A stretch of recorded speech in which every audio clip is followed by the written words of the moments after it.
Hello everyone, it is time to Nefus and chill, and in this video I'm going to be showing you guys my Magicka Sorcerer interrupter setup for Veteran and Slime Sanctorium Hard Mode as of the Scalebreaker update, or DLC update 23. Basically, a Magicka Sorcerer interrupter, or basically an interrupter, you can interrupt on any class, stamina, Magicka, whatever, is basically a DPS who is responsible for interrupting or bashing the oppressive bolts that are cast by Lotus. And if you don't interrupt it in a timely fashion, or you don't interrupt it at all, eventually someone's gonna die, and it also snares people, and that's no-no, especially for kiting Storm the Heavens by Ohms. So basically, why a Maxorc? You can obviously do this on any class, but Maxorc, I prefer Maxorc because of its just a class playstyle, but this patch, it doesn't really have any particular class playstyle because, you know, most of the bar setups are the same, which will most likely be addressed next patch in update 24. But for the time being, I'll be sharing with you guys the interrupter setup. And we also do have the exploitation passive. When you cast a dark magic ability, you grant minor prophecy to you and your group, increasing your spell critical by 1320 for 20 seconds. This is a pretty significant buff, especially if you don't have any sorcerer healing in your group. DPS and group, or rather group composition for vAS hard mode typically consists of 2 healers, 2 tanks, and 8 DPS. And it's usually a Templar tank healer in the front and a Warden healer in the back. You can do a sword healer, but a lot of people do like that minor toughness coming for the group. And 8 DPS, most of the DPS, if you want to min-max, is going to be mostly Magicka Templars or Magicka Necromancers. So you'll most likely still have 1 Sorcerer for an all Magicka DPS composition. Can you do all Stamina DPS Bobo builds? Absolutely. But most people usually go with Magicka DPS compositions, usually for things like Immortal Redeemer, which is no that hard in speedrun. So I'm sorry if I ramble on for too long, but here's the setup really quick. We have 2 Slimecraw. So previously it was a toss-up between Slimecraw and Elambris quite a while ago, and I sort of preferred the Elambris more, but the Slimecraw is going to be a bigger player here because you don't really have, if you're going to go with these bar setups, a source of lightning damage except maybe Crushing Shock, but Crushing Shock is not really going to be used as a spammable much anymore. So I went with Slimecraw, and it's going to give us the Minor Berserk at all times, increasing our overall damage done by roughly 8%. And here we have 5-piece Sororia on body. You can do front bar, obviously, as well. And some will argue that front barring Sororia is good or better than 5-piece on the body. And we also have 5-piece Mother Sorrow on the front or on body. And that's pretty much it. We're still going to do a Master of Inferno stuff. We are still light weaving these dots in this dot meta, so it's pretty important. Trait-wise, everything needs to be divines. We have 5-1-1, 1 heavy, 1 medium, and 5 light, which plays into the Undaunted metal passive, which is right here.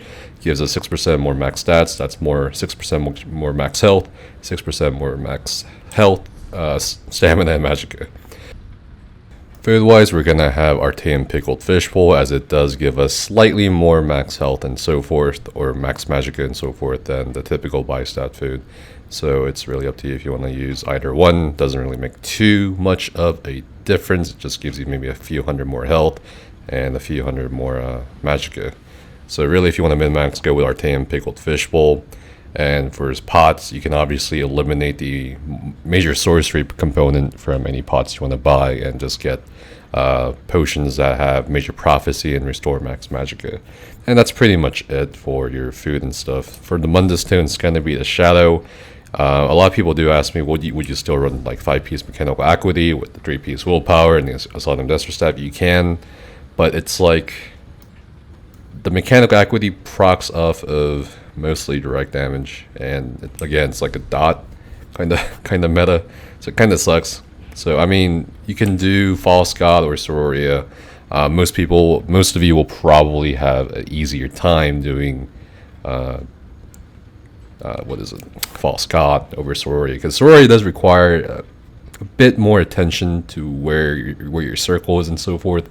So it may be a little harder, especially in this instance, especially if you're not used to your group's movements, to keep up Sororia. I definitely would not suggest using Sororia as an interrupter for pug groups or for random groups you don't really know the movements of.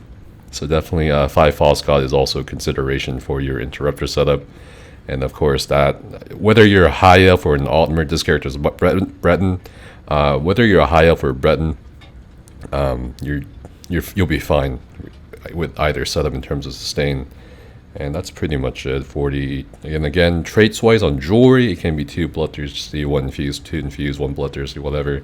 And this will, how much bloodthirst you're going to have is going to depend on, how fast your group's going to get alms to execute, essentially. And also, this will also affect your cleave on Lothis and Felms, so keep that in mind. So that's up to you. Precise on Infernal Staff of Mother's Sorrow, because again, we're not having False God or whatever right now on this setup, but if I was running False God of Mother's Sorrow, I would probably up it to, or trade change it to keep it precise, or trade change it to infused. Probably still keep it precise. And we're going to have Flame Damage Enchantment on the front bar, and on the Master of Inferno, we want Weapon Damage Enchantment. And we're going to go into the skill setup. Crystal Frag on the front bar, Crushing Shock. Again, we're not really using this as a spammable. We kind of are if we don't get a Crystal Frag and there's some downtime between refreshing the dots. So typically with this kind of setup, you probably have a lot, like 2 seconds left before, wall or something goes out, or 1.5 seconds. And if you don't have a Crystal Frag proc, rather than, I know some other people like to reset rune in order for a chance to proc the Crystal Frag, but you can also use Crushing Shock, because this is a major component of interrupting. You do need to use Crushing Shock on Lothis, but again, I would not use this as true spammable. So Crystal Frag, Crushing Shock, Scouting Rune, Soul Splitting Trap, and Flame Reach. So the nice thing I can say about this dot meta for interrupters in general is you have a lot of time, a lot more time than you would than previous patches to react or prepare for Lothis Oppressive Bolts. So that's the only positive thing I can say about this patch. Shooting Star is going to be on your front bar. I'm going to have Degeneration on the back bar. Haunting Curse. Now this skill can be swapped out with Liquid Lightning if you think your tank needs more synergies for line breaker out time, depending on the fight duration. Obviously with Liquid Lightning, you're going to be doing a lot less damage and so forth. So if you want more damage, you can go with Haunting Curse. And Unstable Wall of Fire, and we have a Channel Acceleration and Empowered Ward to grant minor intellect to everybody else, including yourself, which does help sustain. And we have Greater Storm Atronach. So Empowered Ward is kind of a matter of debate here. You can probably get away with Hardened Ward, to be honest, since most off tanks these days for Assault Inspectorium Hardened mode, they wear Worm. So it's really up to you if you want to do it. Hardened Ward, Empowered Ward, I don't really think it's going to make a huge difference in helping your survival, but it's really up to you. And that is pretty much it for the skills for this champion points.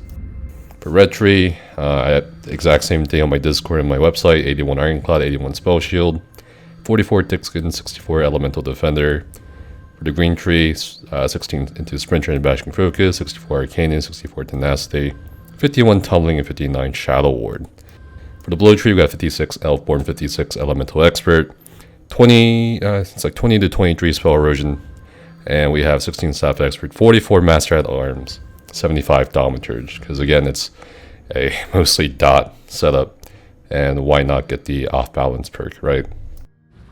So that is it, guys. That's pretty much my update for interrupting Veteran Assault Inspectorium Hard mode. Otherwise, you can pretty much tinker around with other sets, but for damage and so forth, it's mostly just going to be Sororia of Sorrow and False God and Sorrow for sure. And that's pretty much it. Thank you guys so much for Nephis and chilling, and I'll see you guys next time.